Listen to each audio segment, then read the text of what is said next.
ভালো করে আগে ইটা করেন।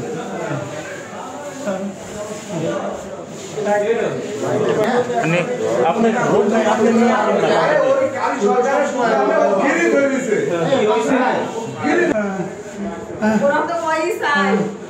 আচ্ছা, মায়ের জ্বালা মায়ের হবে, ওইটা নিয়ে কোনো ই নাই। আরে আমি বলি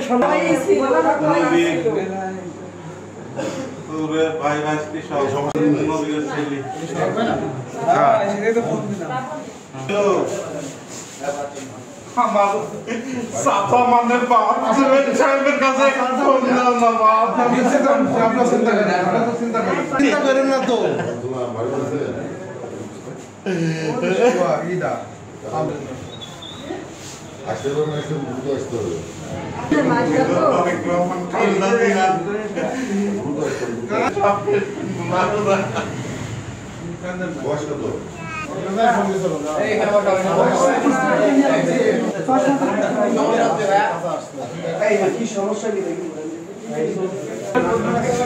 যত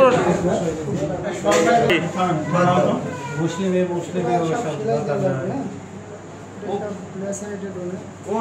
মানে ঠেকাতে উপরে গেছে, আমি ঠেকাতে যাই মনে করেন আমার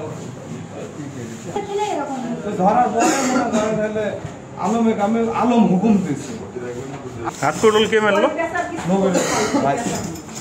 নবীনের ভাইসটা আপনাকে মার দিল।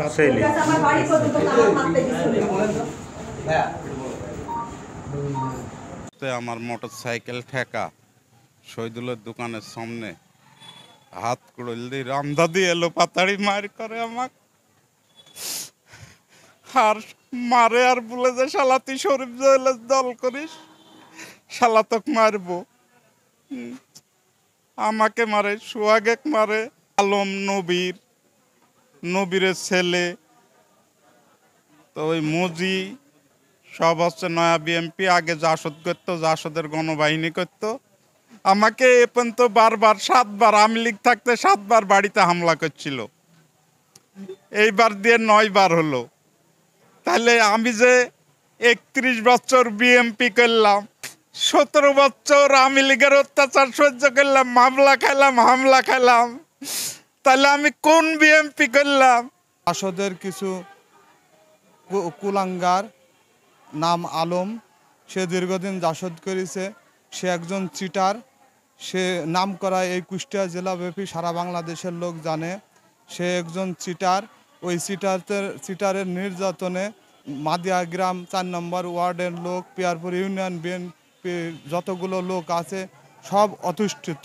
ও জাসদের একজন পদধারী নেতা, সে আবার বলে ইউনিয়ন বিএনপির, পিয়ারপুর ইউনিয়ন বিএনপির নেতা হয়ে আছে। কারোর হলে গাছ কাটছে, কারোর হলে মুরগি চুরি করে খাচ্ছে, কারোর ছাগল চুরি করে খাচ্ছে, ওই রাকিবের মোটর সাইকেল চুরি করে খেয়ে আছে। আমি তার প্রমাণ। বাবলু সরকার নিরীহ মানুষ, তাকে বাজার ভর্তি মানুষের ভিতরে মারছে, আমি তাকে বাধা দিতে গেলেই, মায়ের বন্ধ করতে গেলে আমাকে সহকারে আমাকে আঘাত করে। দিন থেকে আব্বুরে মারার জন্য অনেক প্রচেষ্টা চলেছে, কিন্তু পারেনি। গতকালকে আব্বু মাছ বিক্রি করে বাসায় ফিরছিল এবং রাতও হয়ে গিয়েছে। এই সুযোগে চাচা তার গুন্ডাপান্ডা লোকজন দিয়ে কালকে আঘাতটা করেছে। এর আগে আমাদের উপরেও আঘাত করেছে। আমরা এলাকাতে 4 বোনেরই কেউ যেতে পারি না, কারণ গেলে ওই বেতর্কভাবে গুন্ডাপান্ডা দিয়ে অস্ত্রশস্ত্র নিয়ে তাড়া করে। আমি আজ প্রায় 9 মাস গ্রামে ঢুকতে পারি না, যেতে পারি না। এখন আব্বু একাই থাকে ওখানে, আমরা 4টা বোনই বাইরে থাকি।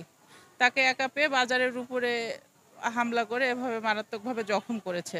এখানে হচ্ছে আমার চাচা আছে জড়িত, চাচাতো ভাই জগনুজ্জামান সুইট আছে জড়িত, তার ওয়াইফ সহ, সে মেয়ে, তারপরেও এসে আঘাত করে সবার উপরে। এখানে আলম চোর নামে একজন আছে, নবী চোর নামে একজন আছে, আরও তার ছেলে আছে। এদের একটা আলাদা গ্রুপই আছে। এদের কাজই গ্রামের মধ্যে চাঁদাবাজি, চোর বাহিনী। এরা চাঁদাবাজি করে, গ্রাম অতিষ্ঠ এদের। আইনতভাবে এরা কোন নেতা সাপোর্ট পাচ্ছে, কিভাবে এরা কি করতেছে জানি না, তবে আমরা বহুদিন থেকে এদের যন্ত্রণাতে অতিষ্ঠ। আমরা এর সুবিচার কখনোই পাই নাই।